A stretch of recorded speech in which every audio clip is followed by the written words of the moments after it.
Hello बच्चों, let's read the question.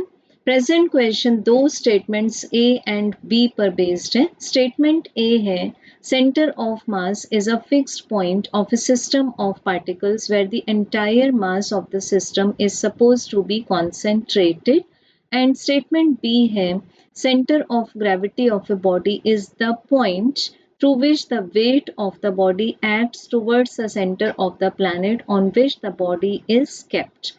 सो बच्चों, सबसे पहले जब हम स्टेटमेंट ए को ऑब्जर्व करेंगे जिसमें कि बताया है कि सिस्टम ऑफ पार्टिकल का जो सेंटर ऑफ मास होगा that will be a fix point, जहां हम मान सकते हैं कि पूरी की पूरी बॉडी का जो मास है वो कॉन्सेंट्रेटेड है।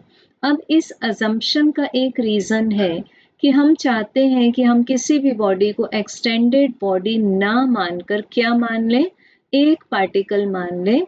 बिकॉज पार्टिकल पर जब हम एक्सेप्ट करेंगे कि न्यूटन्स लॉज ऑफ मोशन ओबे हो रहे हैं कि नहीं, तो that will be easy to assume. So in obeyance for the Newton's laws of motion हम कंसेप्ट लेते हैं सेंटर ऑफ मास का।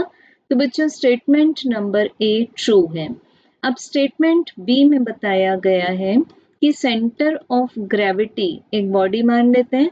एक बॉडी के अंदर एक ऐसा पॉइंट है जिसके थ्रू बॉडी जिस प्लैनेट पर रखी हुई है उस प्लैनेट के सेंटर की तरफ बॉडी का जो वेट है, it means the line joining the centre of the planet and that body acts, इस तरह वेट एक्ट करेगा।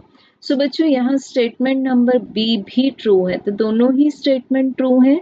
सो correct answer is option C. Thank you.